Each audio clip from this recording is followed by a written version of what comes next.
championship standings as they run on the racetrack. Kurt Busch is running in 5th position. Jeff Gordon is running 4th. Earnhardt Jr., leader coming into the day, is 8th. Most of the championship guys having pretty decent days.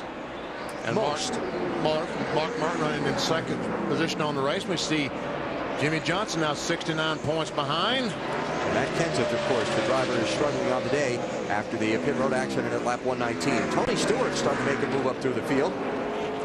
He has just passed both Dale Earnhardt Jr. and Jamie McMurray for 9th and 8th places, respectively. And there's the race for 11th spot. Jamie McMurray having a pretty solid day at Dover, running in 9th now, and holding off Kevin Harvick for that near $1 million bonus. Junior slipping a little bit, huh, Bill? Yeah, they're not very happy with that car. Asked them what they did to it, and they said basically nothing. He's tied into the turns and loose off. And Alan, that last pit stop for them, 18.23 seconds. Ouch. Yeah, that really hurt. 5 or 6 seconds slower than the other cars. And these guys, Junior and these guys better hustle, because this fellow, Ryan Newman, in the 12, is coming up behind them fast. Yeah, he's putting a lot of cars a lap down right now. So you're right, BP. I mean, obviously they're driving as hard as they can, but man, he is setting a pace. The 12 car of Ryan Newman. We've taken you through the field a few times today. Let's take you inside the field and get you some stories from deeper in the pack. Matt Yoakum, you're first. Carl Edwards runs in 15th. He was very impressive in the Craftsman trucks and continues to impress here in Nextel Cup. Today marks his 6th start in Cup.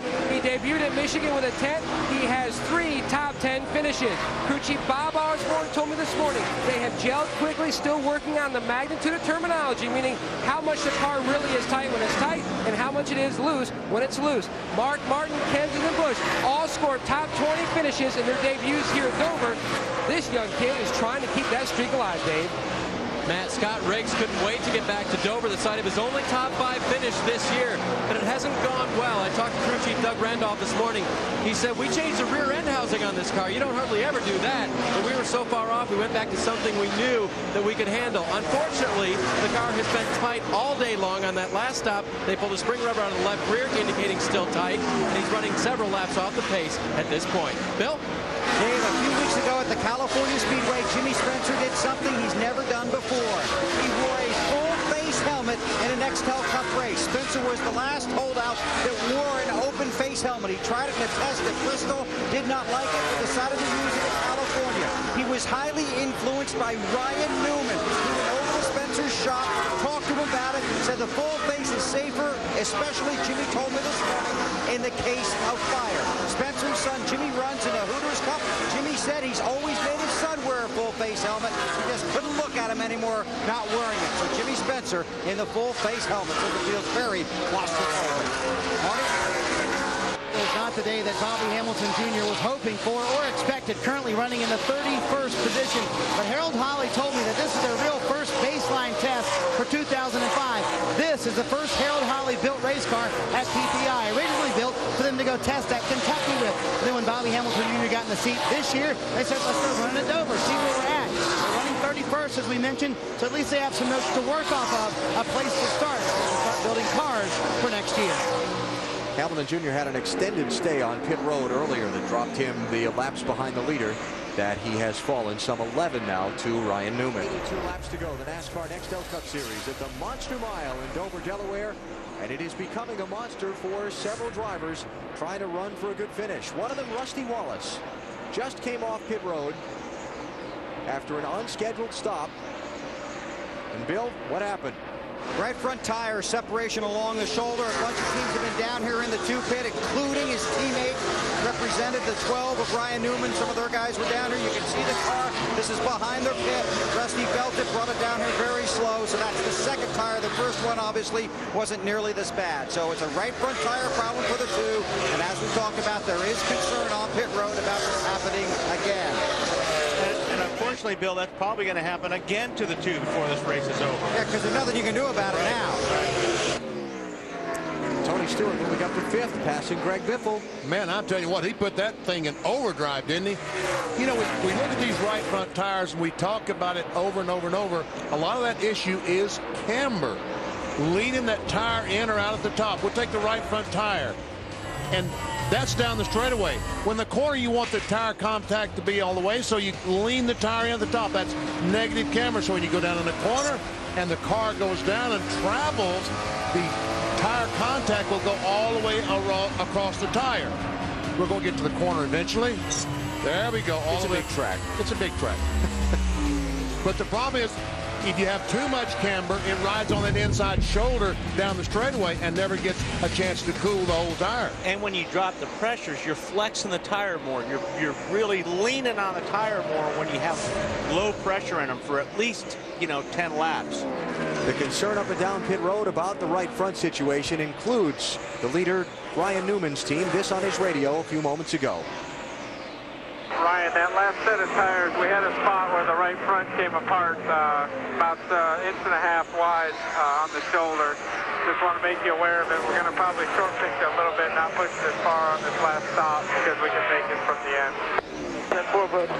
If you feel anything, we're in our window now. Obviously, we don't want to get caught out on a caution, but if you feel anything, we're ready for you with 4 tires. 10-4, I'll take it easy on it for a while. That's exactly what we just talked about before we went to break. Is that these guys are all thinking about it, and you're not going to probably go as far as you could normally go if you didn't have tire problems, because you just got to be a little bit careful. Caution's out, caution's out. And Jeremy Mayfield, the 19 car, appears he's going to be the Lucky Dog Award winner. Very lucky dog, yes, it is. Especially in this points race. That's going to mean a lot. Could mean a lot. They got a piece of debris they've been talking about in turn 3 for a while. Now there's a report possibly of oil in turn 4. So that's the reason for the caution. Bad luck for Rusty Wallace. That's going to trap him 2 laps down by having pitted under the green. Good luck for some of these guys like Mark Martin and Tony Stewart that are trying to catch Ryan Newman for the lead, because they get to throw a fresh set of tires at it and close up on his bumper for the restart. Yep, they raced at 9.5 seconds that Ryan Newman had on him. And I see Robbie Gordon coming down pit road with pit road closed, so that might be one of the reasons for the caution flag, the 31 singular car. Oh, a 9-second lead gone. How about that?